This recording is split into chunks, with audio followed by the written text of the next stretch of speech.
I'm King Topher, and this is Rave Jesus. Kevin, we have known each other for a bit now, longer than I've known Son, and I would love to hear your side of the story of how we first met. Yeah, totally. I'm interested to hear this as well. Yeah, it was interesting. So I followed you on Instagram for a couple of years. So you were a fanboy, basically. I was a fan, yeah.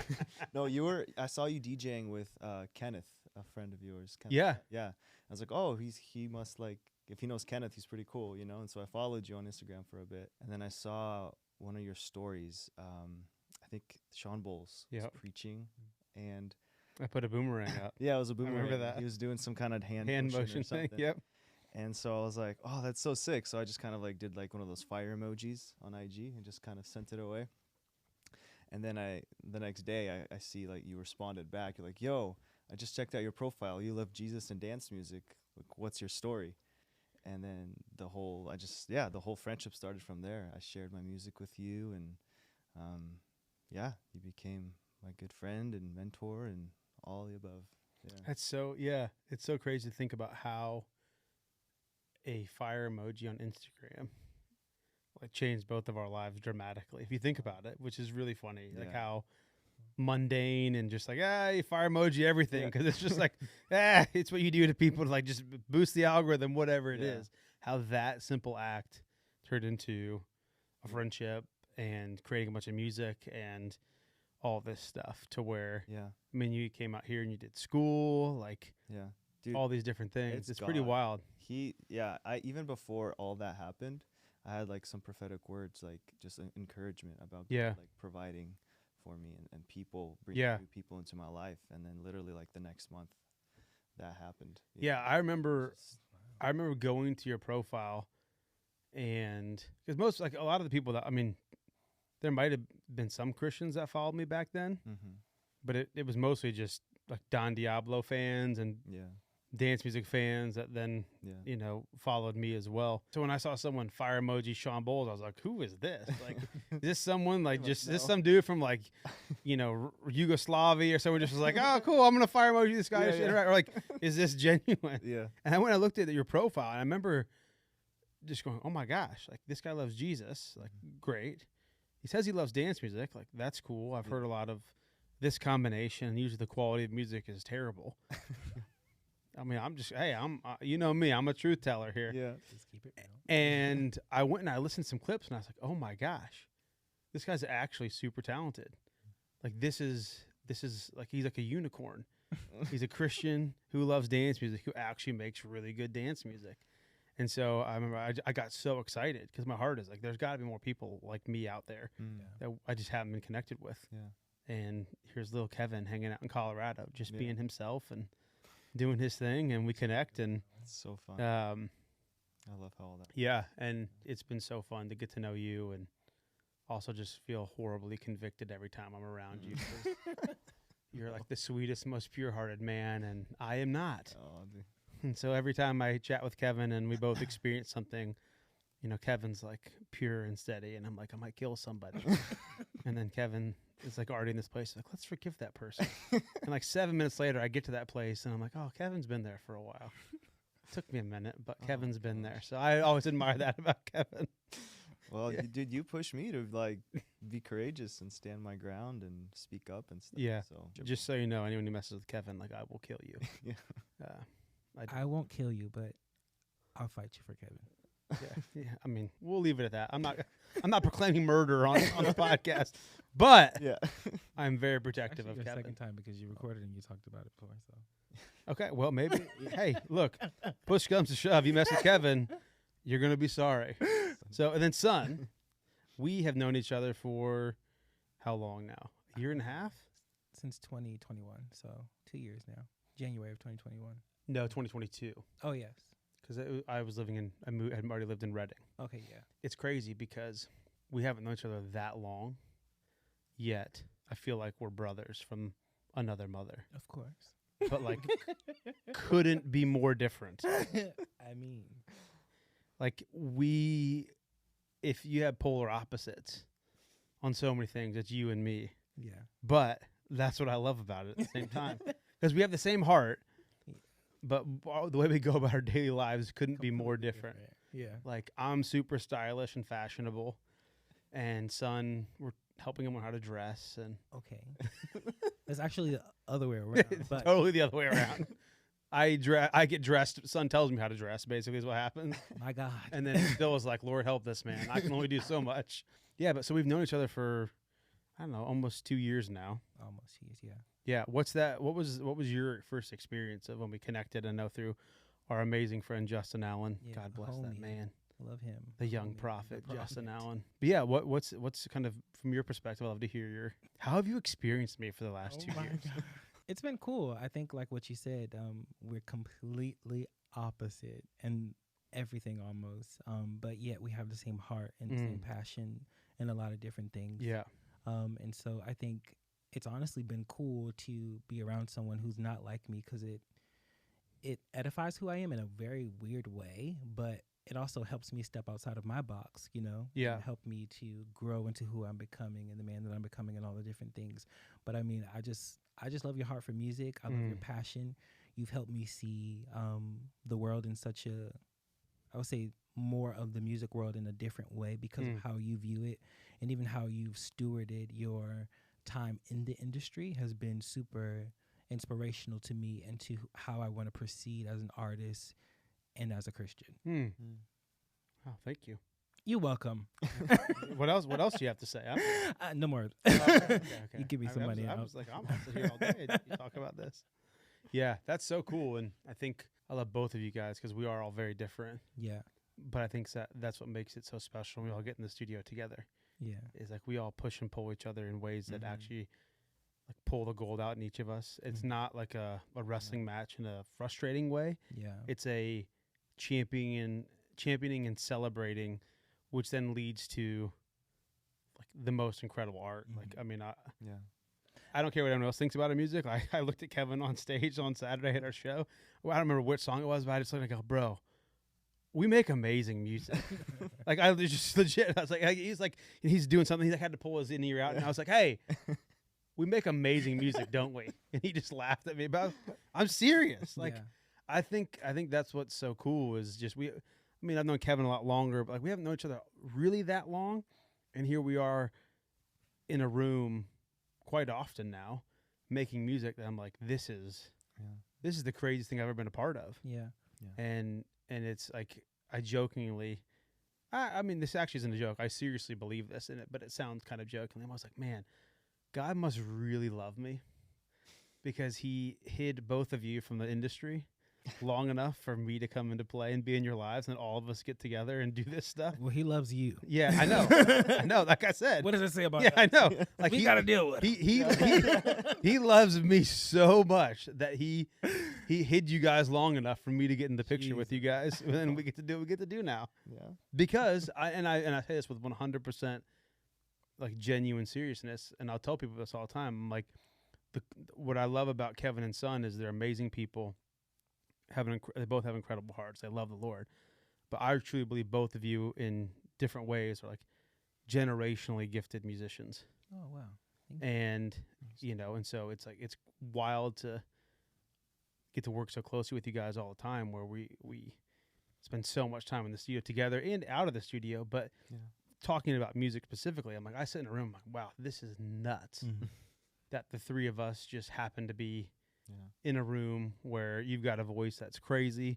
Kevin's a little, guru savant at the. Kevin is a genius. At the. He's a genius. Yeah, and so like, and we figured out our way that we create. Yeah. Like I've got like 900 years of experience in the industry and you're DJ'd 4 million shows and all that stuff.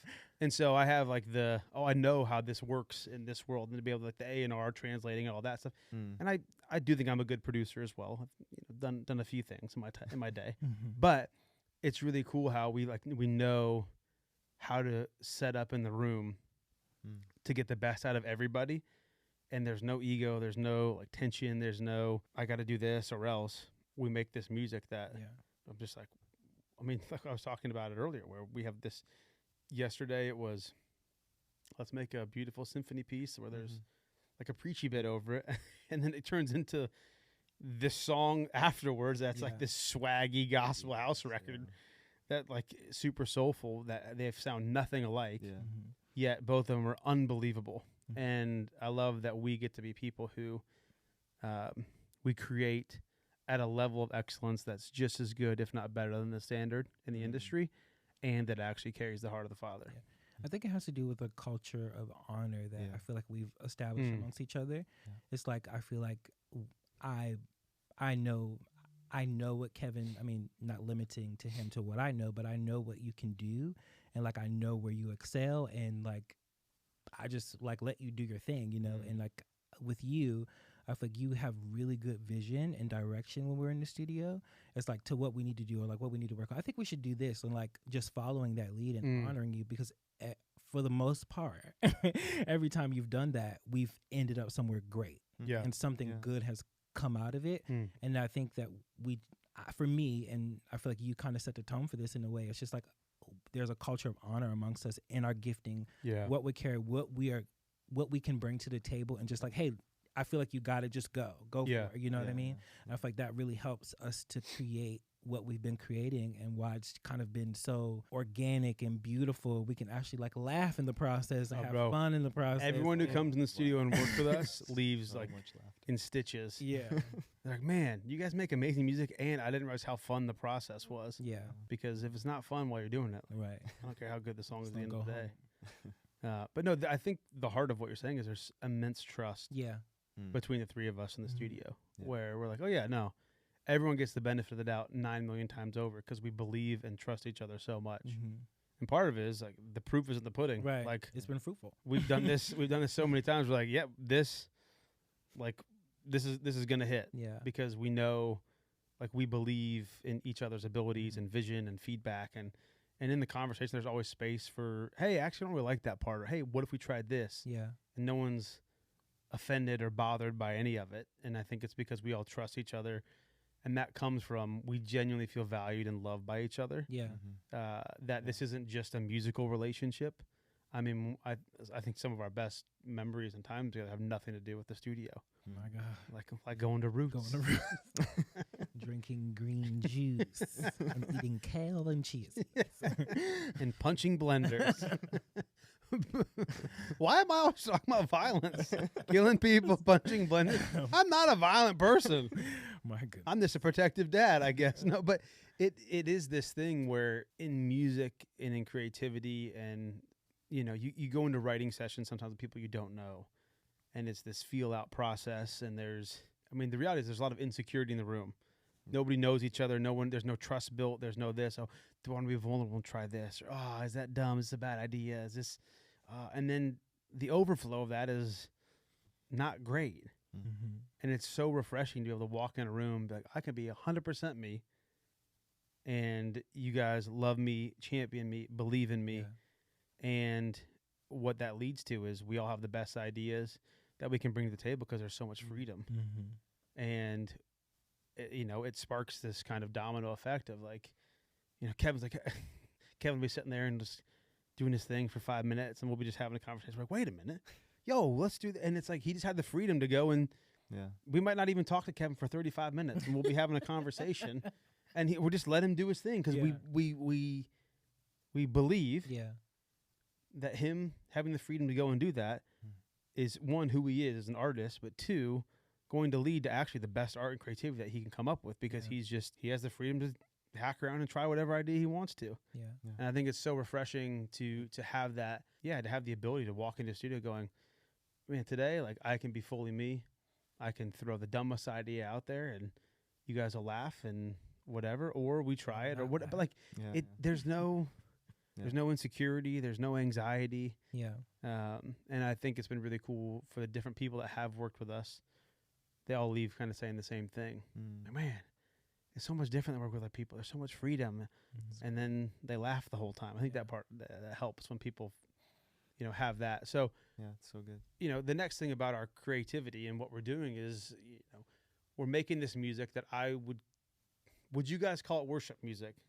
Well, I mean, at the heart of it, we are all worshiping music the Lord. is worship music. Yeah. Really. It's just who you're worshiping or what you're worshiping is. Yeah. Say that again. Say that a little louder for the people in the back. Say that again for the people in the back. That's actually really good. It's true. I think all music is worship music. I just think it's who or what you're worshiping.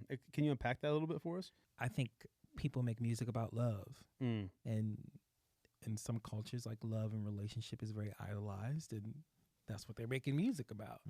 Some people have music and, you know, the music about money and sex and all kinds of different things. Those are gods to people. And so all music and all things that if we're creating something we're making it to something or to someone, it's worship. Like we're created for worship. Who we are, at the essence of who we are, we're created for worship because we belong to the Lord. And so whatever comes out of us is worship unto something. And if your heart is not posture, your worship is unto a God that is not our God, or whatever you serve in this world, materialism, money, fame, fortune, you know, fashion. I love fashion, but you know what I'm saying? Whatever it is, it's worship. Whatever you produce, it's worship unto something. Because that's what we were created for. And that's the podcast for today. No, Kev, what do you think about that?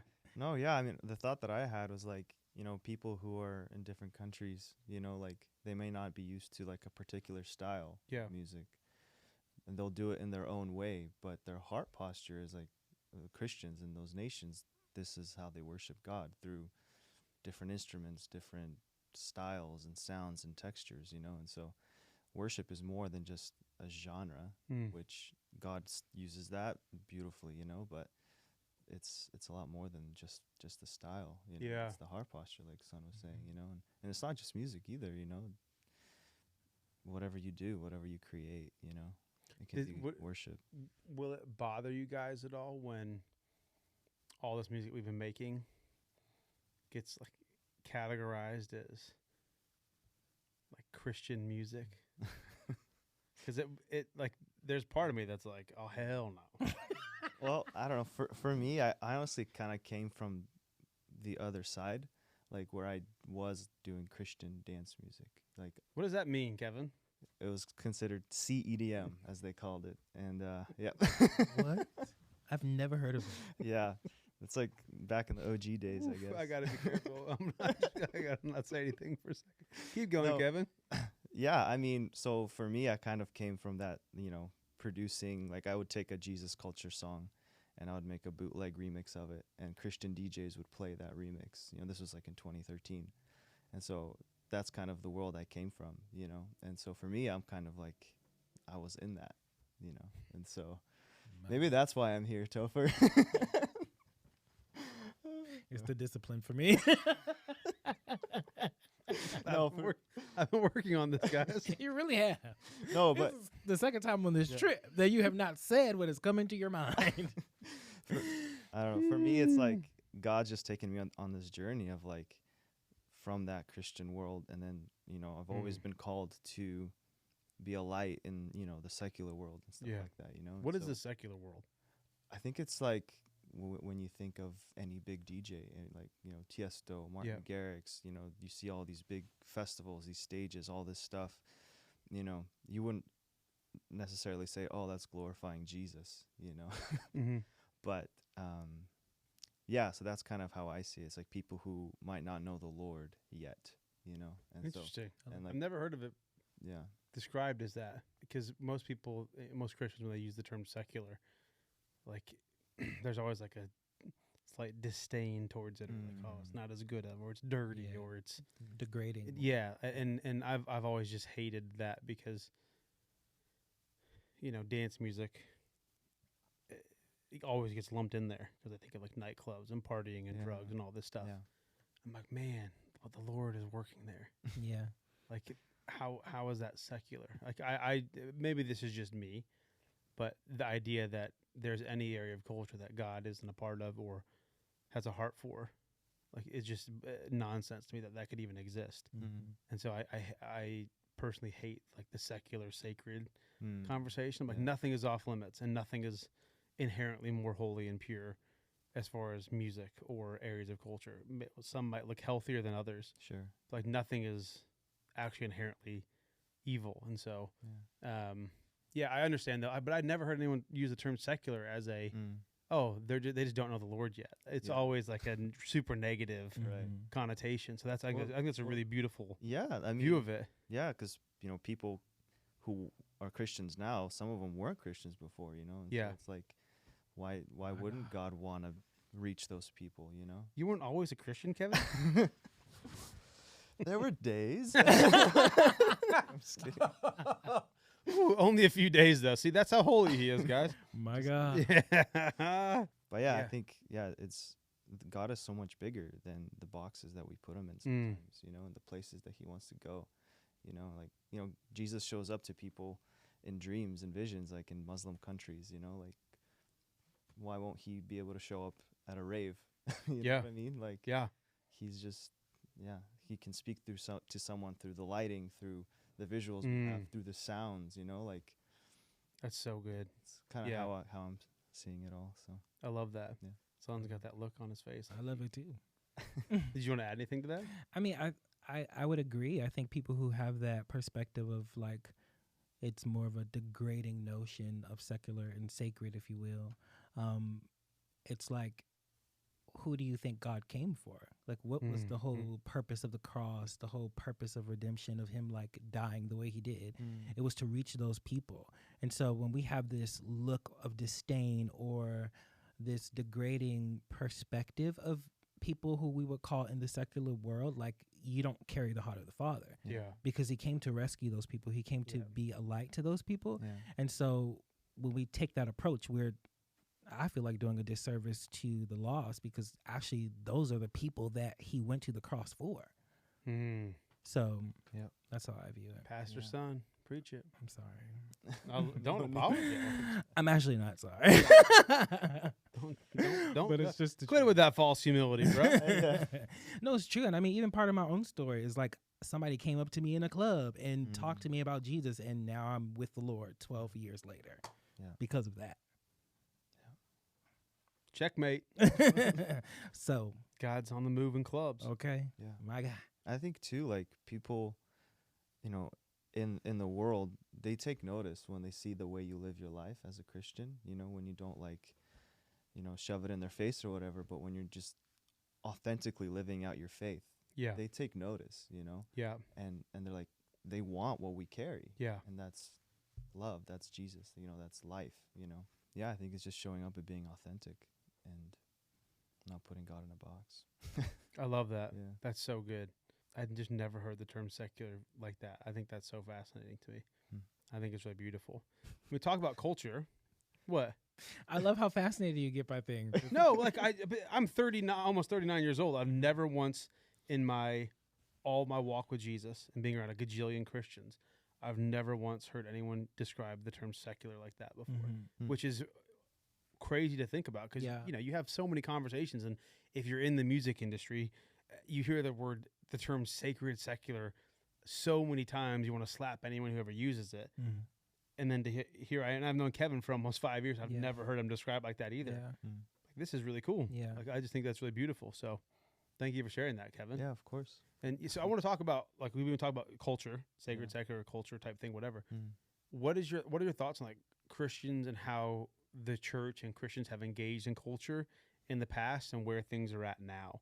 Because my personal view on this right now is, for a long time, I feel like the church and Christians have tried to use culture as a means to an end. Like, we just want to use this thing to get people. We want to almost like use this as a tool to Christianize people, rather than let's go create amazing culture that people look at and go, wow, that's God. And I think there's a massive difference between the two. And I actually feel like, for the first time since I've been alive, the last few years, we're actually starting to see Christians create culture that is so good because it actually reflects heaven. And it's not like with an agenda of, I'm going to preach Jesus down your throat, but it's like, what if we created things that are beautiful and joyful and amazing storytelling and captivating, all these things that I believe are reflections of heaven and Jesus and who he is, but that is done at such an excellent way that people are kind of viewing that as a standard now of, wow, I actually want to replicate that, rather than the church looking at culture with disdain, but then also saying we're going to make our own Christian version of that, and it being terrible. And so I'd love to just kind of hear your perspectives on culture and the church and where that's at.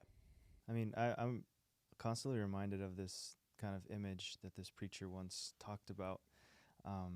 Basically, when you look at a painting and you say, oh, wow, what a beautiful painting. Who was the author? You know, you can look at that like with our art and with what we create. You know, when we create beautiful art that's excellent, people are like, they take notice and they want to know more, you know? And so that I'm always reminded of that, like with my art and with what we create as Christians, you know? Like you look at the steeples and the churches from like the Renaissance and, you know, back then, those people, you know, were creating buildings that took like 500 or so years to build. And they did it because they wanted to glorify God. And we look at it now and we think it's beautiful. And, we, you know, we're like, wow, we just see God in that, you know? Do you feel like we're back in that place as a church, as Christians actually making art at that level again? I think, yeah, like you said, these past couple of years, I think there's a lot more excellence in the art that we create. It's not like totally there yet, but I do think we're moving in that direction. But yeah. What do you think, Son?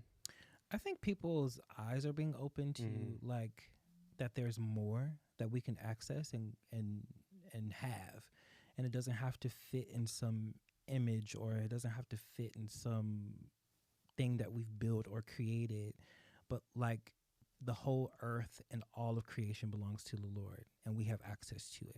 And we can use those means to create something beautiful for God, and it doesn't have to fit in the structure or the systems that we build and called it church. You know what I mean? And so I feel like people are just tapping and allowing themselves to, you know, be who God's created them to be, to create what's inside of them to create, you know? And so I think people are just like kind of taking the limits off and desiring more. Like if we look at how time has shifted, can we really say that what we've done as Christians has been fruitful to the world? Can we say that honestly? So obviously there needs to be question. And if we feel like it hasn't been, so obviously there needs to be some change. We need to tap into something new. And God is like, he doesn't change, but God is so big and vast that there's so much that we can access from him. And I think like people are like, I'm going to take a risk now. Like I'm going to take a risk, and I'm not going to follow.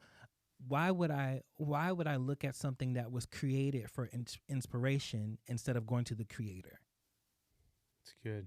It's like I'm looking at something that was created to inspire me, which is not bad, but I'm sure more inspiration will come from the creator of all things. You know what I mean? And so I think like people are kind of waking up to that. Yeah. I like that. It's the inspiration and actually just, I love it. Talking about creativity again. When we create in the studio, what I would love to hear from each of your perspective, what do you feel like the heart is that we're actually trying to capture and portray sonically, lyrically, melodically? I think it's important to mention that we all have different, well, you guys have more similar like tastes and style of music, but I think also Kevin he's like a savant, you know what I mean, scoring music and you know, busting out with a violin string that sounds amazing, you know what I mean, scoring movies and all kinds of things like that. You know, I'm like gospel, R&B, pop type of guy, you know, and then Topher, he's house all the way down to his bones. My God, house and trance down to his bones, my God. And so like us coming together with such unique differences and abilities, and just coming together and just like, I don't know, I think it just creates something beautiful, and us all having like a heart for God. I think that and being willing to be like, God, what do you want to do? And I think like that is what helps us create and what puts us in a position to create what we do, like in the studio. And I feel like the heart behind it is like, we see the way the world is, we see how things are, and we see in a way of like what people need and what better position that we are in as people who love Jesus can produce something that's going to bring hope to people, that's going to bring joy to people, that's going to help people smile again. Like something as simple as smiling and feeling hopeful and dancing on a dance floor, sweating out your wig or or whatever you're doing. You know what I mean? Sweating out your wig, yep. Yeah, I mean, the girls, they put on their wigs, the eyebrows, sometimes the eyebrows sweat off because of eyelashes, praise God. I mean, like, and just having joy again, and I feel like that's something so special that we do, like having the shows that we've experienced, the Rave Jesus shows, and being able to see the crowd like come alive to the music. It's amazing. Yeah. We'll get to you in a second, Kevin, but talking about that, because this whole dance thing is very new to you. Oh my God. Yeah. I never thought I'd be here, but I'm here. And so you've come to a bunch of these. Well, we've had 5 or 6 Rave Jesus shows now. You've been to a couple of them, 3 or 4. Yeah. And your voice is on a ton of the records. My Lord. And you get to you typically are in the crowd while we're playing, because you'll be on stage in the next phase of things, but we're not quite there yet. That's another podcast. I like being in the crowd. We'll get there. But from your perspective, as someone who's new to this kind of sound, this scene and all of that, getting to see these songs that you've been in the studio and you've written, your voice is on, and then to see the impact in a crowd, in a club, what has that experience been like for you? It's honestly amazing. Like I honestly love to sit in the back and just watch people like come alive, and to see something that we've created, something that I'm singing on, to like see people like sing it to the top of their lungs, turn beat red in the face, like scream at somebody next to them, like just go crazy and wild. And you can actually see like liberation and freedom over them. It's not just something that's mechanical, something that's made up or superficial. Like they're actually having an experience. And like I get to, like the last show that we did in Oakland, I was like on the dance floor, I just started weeping, crying, because I was like, man, like God is really moving in this. People are being impacted by this, and even in ways that you kind of don't see in church anymore, in ways, you know what I mean? Because there's not freedom, but shots fired. Not in all churches, but some of them, you know what I'm saying? Bless your hearts. We love the church. I've been impacted, because it's not something that it's something very, very new to me.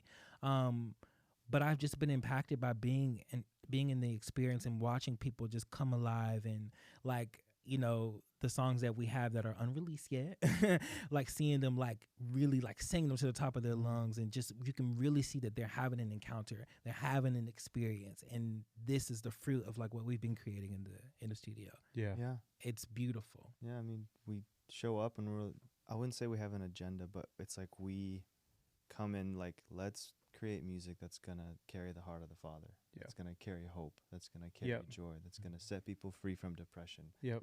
Take away anxiety. Like, let's create lyrics that point to the Father, that carry hope and life. Let's create chord progressions that, it's like a mission, like in a way. And both of you guys lead worship in your own rights in different ways. And so for you, who's never been, around DJs and all that stuff, like, how do you perceive DJs leading a room, like when Kevin and I go and DJ, that kind of in relationship to a worship leader at a typical Sunday morning service? I'm starting to see it in a way that I have never thought about it before. If I'm honest, I think we kind of had this conversation too. Like it's opened my eyes to like DJing and it actually being like such an art form that God can use like for worship, and like I'm witnessing it, and like even you guys even carry a different level of freedom than what I even encounter in church, being a worship leader, traveling around and doing conferences and all the things. Like there's, in church you have this schedule, you got to do your set list, and you got to be on, on it, and everybody's got to make sure they're on the notes and, do all the things. When you guys are in a room and you're playing, you're actually playing for the room. Like even if like you have a plan, there's like, but I think the room needs this, and you actually allow the Spirit to like lead you in the room of like what you feel like the room needs. And that is brought a lot of I feel like is why there's so much freedom. So you guys are like leading worship, but allowing the Holy Spirit to lead you while you're DJing. Like, put this song on next. We need to go after this, like you've communicated before. where it is in church sometimes, for the most part, in my You experience, have a set list. it's a set list. It's not like fresh, like we're like, let's ask the Holy Spirit to give us a song. And I'm not saying it's bad, because you do want to start somewhere, but there needs to be a freedom. Like, God is alive. He knows what his people need. Why can't he communicate to us while we're on stage singing what they need in the room, and we just move to where he's leading us to go. Yeah. And you guys exemplify that really well in the nightclub or wherever we're playing at. That's super cool to hear, because I've never once led worship at church. 'Cause good Lord knows it turned into a deliverance session if I start singing on stage at church. Because the Lord blessed me in many musical ways, but my vocal cords are definitely not one of them. Yeah. I love how assuredly you're agreeing. Yep. Yep. I mean, he working on it. He getting better, y'all. We've been in the studio for Whenever I'm around was them, their anointing of being able to sing rubs off on me, and every now and then I hit like 1 out of 7 notes instead of 1 out of 95. But You were on the mic yesterday. He was. hey, Hey. but I was kind of like preaching, screaming, not really singing. I mean, you got to start somewhere. I love you guys. Kevin, you lead worship and you DJ. Yeah. When you're doing both of those, are there similarities? Are there differences that you experience? I'd love to hear. Well, Yeah, you have so much experience in both of those things now. I mean, the world I come from in worship is playing keys and piano, and a lot of it is very spontaneous and prophetic music. So it is like on the spot, like what I feel like, I just instantly try to go there. Yeah. You know, DJing in a way, it is also similar. It's like worship leading. You're taking people somewhere. You're trying to say something. You're releasing something into the atmosphere, whether it's through a beautiful piano melody or you're playing a track that you produced in the studio the other night. You know, it's, to me, it's like, it's similar. It's the same, even though the other one, it might have a little more structure, you know, because with dance music, you're kind of set to one certain tempo, you know, and you just kind of, but I think the heart is like very similar In what way? Just like the spontaneous moments. Like, I've had this. We had multiple times where we're DJing, and then you just feel like, oh, like we got to play this song because you know, we had that conversation on Saturday a couple times. So you just want to release, like, you know, this song. Oh, this, like, it has a lot of hope. Yeah. You know, same thing when I'm playing keys or whatever. Yeah. Like, there's like a certain worship song that pops into mind that's not on the set list, and so I would play that. Yeah. Yeah. So it's just being in tune with the Holy Spirit when you're doing that kind of stuff. That's cool. Mm-hmm. Do you feel like now that we're playing shows and we're getting to see all these songs we've written, you know, it's not like our heart posture or the reason why we write the songs or the process has changed, but do you feel like now that we're having shows where we can see the impact of the songs, do you think that's affected the way that you guys think about the writing process in the studio? Maybe particularly for you, Son, since this is kind of a newer thing for you with the whole dance music side of stuff. I would say yes and no, I guess, to that question. Because I think, like, yes, because now, like, I'm having the experience and seeing seeing the response and what impacts people, or, like, kind of what I feel like they would need, you know what I mean? Does that make sense? I think it does influence when I'm like coming up with a melody, or like I'm writing, or I feel like when I'm having to perform on the track, I can kind of, okay, this is going to work well. Yeah. But also I feel like it kind of just me just being authentic, and it kind of just comes from within. You know what I mean? Like, it's both. You know what I mean? Because I don't want to limit my creativity to, I guess, the experience, because then it might not be as fruitful. You know what I mean? Mm-hmm. You know, because God sees what we can't. So, Yeah. But it does help me perform it. It does help me when I'm on a microphone. Yeah. When you want me to preach, like, I understand how it works in the room or whatever, and so it does influence me in that way. Yeah. I think, like, it's just kind of refined even more of, like, what I want to say through the music and through the lyrics. And because there's a lot of music out there. It's like, let's say something meaningful. Yeah. You know, let's say something that would touch a person's heart and point them to the right direction. Yeah. You know, because there's so many directions you can go with music, and especially if you've been doing it for a long time, you can create all these different genres and styles. But it's like, for the like Rave Jesus, you know, I feel like there's like a mission, you know. Yeah. And then Like it has a sound. Yeah, I it's mean, got a so that's what I sound, wanted to ask. yeah. Like, what would you describe the sound of Rave Jesus has? I want to say gospel house, but it's more than that because we've been going to the trance I realm know. recently. There's such a thing as gospel trance music Gospel trance music. with house, and Yeah. yeah. There is don't know now. I don't know if it's like a sound more than it is like a vibe. Yeah, or I see, like that's where I'm at. yeah, because like even like I think the first what for me, speaking for myself, I think the first song that I was like, oh, this is different and special, is Unto the Light. Yep. Mm-hmm. And like that carries like that song carries something on it that I feel like Rave Jesus is. You know what I mean? Or is a part of what Rave Jesus is. Yeah. And that song is completely different than the other stuff that we've done. And you know what I mean? And so I think it's more of a like a vibe, like what you feel. It carries something, the presence of it, like the music just carries something. Like you can't help but play it and go crazy or cry or whatever, you know, however you impact it. So I don't know if I could say it's a sound. Yeah, see, this is where when people ask me like, well, what are you guys making in the studio? I'm like, man, we're making dance music that I think sounds like heaven. Yeah. And like, well, what does that sound like? I'm like, well, it depends on the song. You know, Until the Light's so different than all these other songs we've been making. Mm-hmm. And then even yesterday, it was the super beautiful, emotional, like soundtracky symphonic piece. And then like this super swaggy, gospel, soulful record where you're just like, the bass and the kick, you get this stank face, and you're just like, oof. Where the piece before, you're like, I want to cry. Yeah. But they're both like, this is heaven to me. Yeah. And I think in some ways it's so beautiful to have that. In other ways, I think some people find it frustrating because they like to put things in a box. I know what to expect. It sounds like this. It sounds like that. And from my perspective, I also think this is what makes this thing so special, because you see this in dance music so much where everyone gets in these super, super specific niche genres. Like, oh, I make minimal tech house, and that's all they make.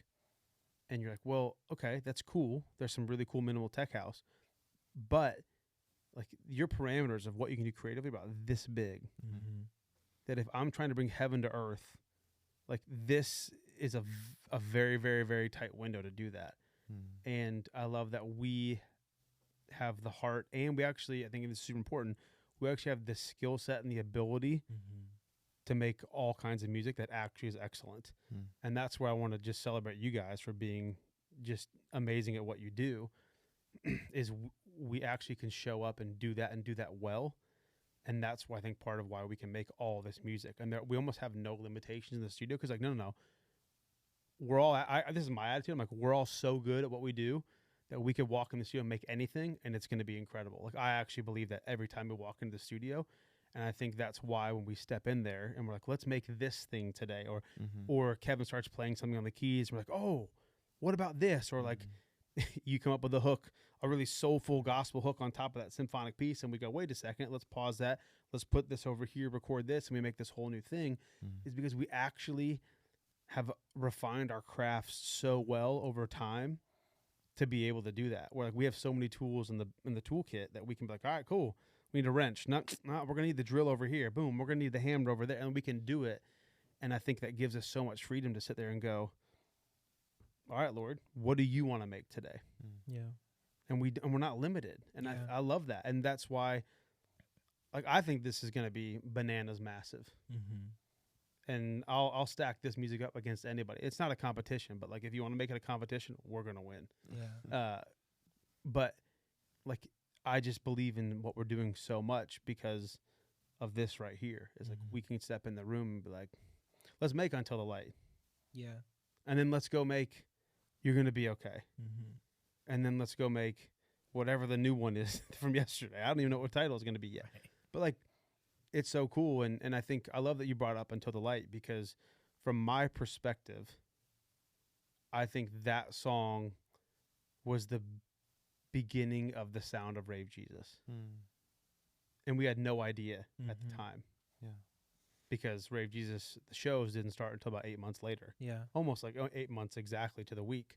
where we had done this writing camp at the beginning of the year, got together, and we just made a bunch of music. And the last day, Kevin's skimming through loops, and I go, "Hey, take that loop, put it in there, bump it up to 124." I remember that. Me too. I feel like there's something on this. Yeah, and it was like Afro-Caribbean beat. But there's something about that loop, and I think the loop was really like 114 or something. Yeah, It's okay, speed that up to this tempo, and then Kevin starts doing his thing where he's like just flipping through samples, puts a kick, and then he like makes his bass line, and then you start singing in tongues in the corner. I'm like, whoop, stop, stop. Go over to the microphone right now, sing this. Yeah. And I'm like, are you sure? I go, I 100% know this is a thing. Go record that right now, or I'm going to punch you. Once again, I'm getting violent. This is how I get everything done in the studio. I threaten violence. No, I said, I go record that. And all of a sudden, within like 20 minutes, we're like, oh my gosh, this is a vibe. And then Kwesi and Rory start writing these lyrics, and it's like, bam. And we had no idea at the time, other than we were just having fun in the studio, creating and just letting the process happen. I think everybody knew that something was special. That song is going to be so massive. At some point, it's going to be gigantic. It's so special. That was a marking moment for me. But I look back on that week, and specifically that day, which was the last day of the camp, and that song going, this right here was the beginning of what I would call like the sound of Rave Jesus. And from there, we've done more camps. Because that one like solidified it. We'd been writing a bunch of stuff that week, written some really cool songs, but like that one was like, oh, this is the heart of the Father in a really, really sick Afro house record that is so catchy and so well produced and everything. That I'm like that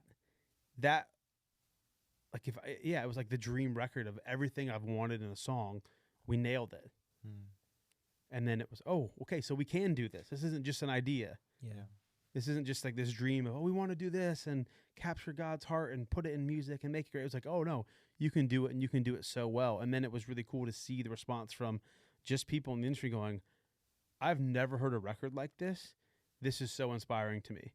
And like some of the biggest a specific massive songwriter in the world heard the song and was like, this is the most inspiring thing I've heard in years. And this guy has won Grammys. And you're going, okay, that's the heart of the Father that we put into a song, and this is the response to it. Okay, we can do this. And that then gave us the confidence to start stepping in the studio time after time again, going, okay, we can nail this. We can actually partner with the Lord in the room and bring heaven to earth through songs and share them with the world. Yeah. And so that song is super special. So good. I mean, did you, like, when we're in the room making that, like, were you guys sitting there going, okay, this is just a really cool song? You're like, no, this is actually a really special moment. Because we can look back on it now and go, wow. But in that room, in that day, like, I mean, Kevin was just going, no, it was, guys, we're like, yeah, that's great.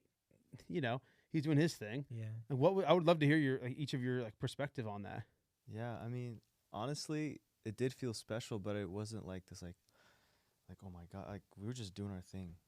Like I was just doing my thing. Like we were just having fun. Like there's an ease for sure, though. Yeah. I would say that when creating it, there was definitely an ease, in recording everything and recording the vocals. Like it was just super. The only tension the whole day. Oh yeah, there was this one time. Was when you guys tried to go with those really whack harmonies. They're not whack. On the ooze, and I was like, I'm gonna let you do the, and you guys kept peeking back at me, knowing I was gonna hate them. I let it go on for about 5 minutes. I was like, all right, guys, enough of this. We know this is not happening in the song.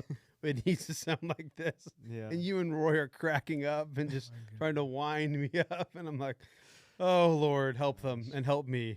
But it was like that. Other than that, like it seemed like the record just effortlessly came together. It really did. I remember when Kwesi started with the chorus, and it just went on from there. It just like took off. The lyrics kind of came, and the sound came together. Everything just kind of like just happened, and you could just feel that it was something special, and it was different in everything we've done. Everything we did throughout the week.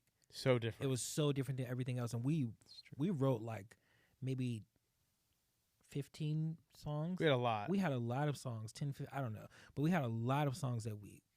And that was something. There was something so different about that song. Mm-hmm. Yeah, I knew it was a special moment then. And speaking in tongues and calling the glory down. It is going to be hilarious when we're going to get a message someday This from means somewhere in the world. And we're like, did you know that the beginning vocal in your song means this in my native language? Oh my goodness. And it's either going to be something super inappropriate, like I just took a dump on the floor, or it's going to be like, the Lord is beautiful and heaven is amazing. Like, it's going to be one or two. Come on, extremes. who's thirsty? Yeah. It's gonna be like, it's gonna be like some verse or like just absolute filth. All right. It's also my favorite part of the set. Whenever I play it and you're at a show and I make you come on stage, and I just start screaming it in your face on stage. I just sing it so loud at you, and you just laugh every single time, being like, "This guy can't sing, but this is just beautiful. What's going on in the room right now? Can't even be mad about it." It brings me joy how excited you get. I get jacked up on stage. You get wild. Like, Let's go. It's like, oh my God. I do. I mean, we're gonna start doing like a mic'd up series on stage. Like, I'm gonna wear a microphone. Kevin's gonna wear a microphone, and we're gonna put a GoPro on the stage, and we're gonna film it. But all it's gonna be is like me screaming at Kevin. Yeah. And he'll just be going, "Oh, cool. We should play this one next." And I'm like, "Let's go, Kevin. Let's go. Ah, it's thick in here, baby. Let's go. Come on, Jesus. Ah." Kevin's just like, all right. On to the next one. Kevin's like, "Yeah, turn the headphones up a little bit louder. Make sure that in-ear's in real tight." Huh? Can't hear you, Toph. Sorry. Yeah, sounds good. Kevin, what's it like being on stage with me? It's actually fun. Like, yeah, it is fun. I love that we can like bounce ideas one from another. Like, hey, like, what do you think about going here? Like, what are your thoughts? What are you feeling? And yeah, you really like going all out. Like, let's go, like all the time. It's fun. Yeah, it's not just a DJ set. No, it's more than that. Yeah, my Lord. Bro, we're pulling heaven to earth, baby. Yeah. And I am not ashamed to yell about that on stage. Yeah, it's good. And I think it's, I mean, we recorded that idea yesterday, which I wrote when I was sitting on a bike at the gym, like crying as I'm biking, like sweating. Being like, "Lord, you're so good. This is Rave Jesus." But it's like, I mean, and while I'm writing, I'm just seeing people's faces. I'm seeing the shows. I'm seeing generations. I'm seeing cities and nations and stuff like that. Being like, man, we're not just making like club music. It's not just a house record or a trance record or some fun piece of music. It's like, yeah, we're gonna put this out and call it Rave Jesus. Like, it's just not that. It literally is like a very fierce and passionate partnering with the Lord of like, how do we get people to encounter Jesus and bring freedom to their life and heal people of anxiety and depression and diseases, and seeing cities and nations transformed, because I believe that's what our music does. And so when I'm on stage and we're playing it, I'm like, it's game on, baby. I mean, I played sports at a super high level, so like maybe it's just that competitor in me. It's like, all right, let's go. Yeah, it's game time, baby. You definitely get there. I got.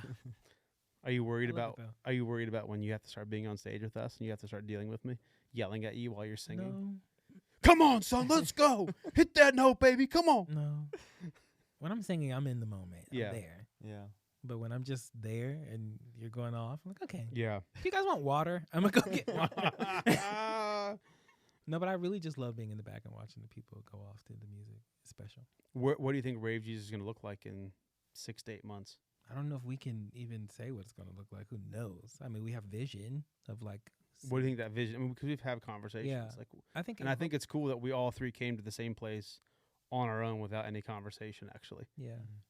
I think having I like incorporating live performances in the show where it's like people can get the full experience. Yeah. And like even Kevin had mentioned about like playing some of the tracks live with the DJing and all of it being like a real in the moment experience. And honestly, who knows where that is going to go, like how it's going to flow, because we all are we all are open to like the Lord and what he wants to do in the room in the moment. And so who knows what that's going to look like. I think it's going to be beautiful. It's going to be like definitely like innovative and kind of people are not even going to know how to digest it. Like, what just happened? I feel like it's going to be like, I got to go. People are probably going to want that. Like, I need to go because I don't know what's going to happen and I don't want to miss it. You know? Yeah, I think it's been cool to see the organic journey of just going from making the music and then like playing a show where like Kevin would open for me, and then I'd headline, to then in Amsterdam I was like, you know what? No. Like let's just go back to back. Like we write all this music together, even though like tour all over the world and all this stuff, and like, oh, you should be the headliner. It's like, well, no, that's not the point for this. Like where everything is at now with all the music we're making now, we've written together. Like let's play this, let's do the set together, and do back to back and have it go from that. You know, that was the first time we did that was in Amsterdam. Rave Jesus Amsterdam, which that show was in the vault of the Salvation Army building where they used to keep all their gold back in the day. So I'm like, all right, Lord, tapping into that. Let's go. The finances of heaven. Hey. But no, it was the first time we did like, okay, for a Rave Jesus, so we're going to do a back-to-back set.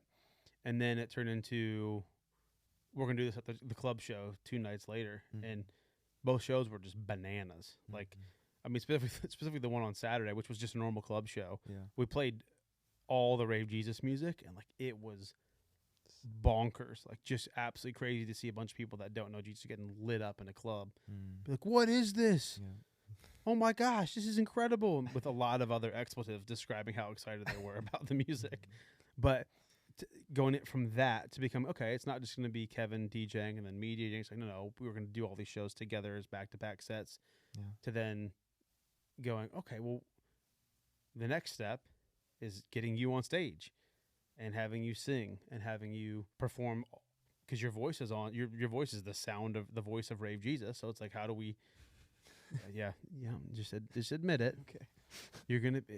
I'm here for you, my brother in Christ. My Lord, they've been working me. I never wanted to be in dance music. God, why? But you know, the reality is like your voice is on like 90% of the records. And so it's okay. Well, the natural then next step is having you come and sing live and being a part of the show. And, you know, we all had a conversation, a month ago at my house at like midnight. We were all sitting in the family room. And, hey, I actually really feel like this could be a thing. And then you guys were like, oh yeah, we both have come to that realization on our own as well. And I think it's really beautiful, the organic process of this isn't anything forced. This wasn't some industry like, oh, become a super group and like go crush it. Yeah, it was like, let's just get together, make music. Yeah. All right, God, what's your heart? Yeah. How do we share that with the world? And then going and trialing and erring and, you know, let's play this show. And then it's like, okay, here. I think this is, you know, what are we? It's early December right now.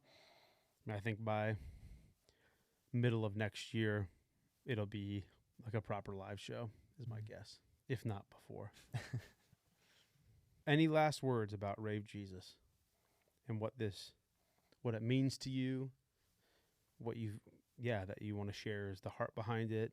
But what I feel and what I've been feeling is like, I think there's been people who've prayed for like, we want this new thing and we want this new like experience and there gotta be more. I think this is a part of the more that people have prayed for. Yeah. I really do feel that way. I feel like that, like this is a new thing that God is doing. And it's just like people are just gonna have to perceive it, just catch up with it, that this is God is on the move. Like in one of the songs we say, heaven's on the move. Like this is a part of what I feel like God is doing in the earth, and it's like the new thing. And I think people are just going to have to allow God to open their eyes to see, because it's happening in a way that I don't think people thought it would. Or like it's not happening inside of the 4 walls and you got people like all these kind of different things. It's actually happening outside of the 4 walls, and it's happening to a different sound than people expected. And so I really feel like this is like the new thing. This is a part of the new thing that God is doing in the earth. What do you say to the people that are skeptical, critical, don't believe this is actually God? Come see for yourself. I mean, that's all you. At least we get the $15 Come see for yourself. You know? I mean, if we want to get scriptural, let's say the Bible says, "Know them by your fruit." So come see what the fruit look like. Come hear the testimony. The people who come to the show. Like one of my favorite things was sitting back and hearing people's experience as they were leaving, I remember one girl saying, like, I used to be in the world, and I used to go to raves, and this, like, I used to get high and all the different things, and she was saying how this was so redemptive to her story. It was like a gift from God to her that she gets to go back into this place and not have any weight of who she used to be, but like get to express herself freely, get to have fun, get to like live and just be free in the moment and dance and go crazy and it be good. And like I just love that, like that it's a part of people's redemptive story, and like how amazing and how kind of God to create something where people can go and redeem like past traumatic experiences of their life, like on the dance floor. Like that's huge. It's no small thing. And so I don't know. I just love that. Like I hear that story all the time repeatedly. That's a lot of people's story from the experience. That's no small thing. Yeah, I think for me, like, that people would just see, you know, the unity and the love we have for one another. Yeah. Like Jesus said that that by your love, they would know that you're my disciples, you know? And just that, yeah, just through this, that they would see that people would encounter that unity, that love that we have, that respect, that culture of honor that you mentioned. Like, yes, the music, but above that, you know, how, you know, the relationship we have with one another and with the Lord, you know, as friends. And it's beautiful. I think about it as, one, I just love it. I think this is the best thing ever. You do love it, by God. And I mean, someday I'll do a podcast about the journey of that I walked with the Lord, even to get to the idea of this, like, doing this. Because it wasn't like some, oh, yay, I'm so excited. It was quite the opposite on so many different levels. But here we are now, and I'm like, man, Lord, you're so much smarter than I am. But I honestly believe there's going to be a day where every area of culture honors and glorifies the Lord like it should.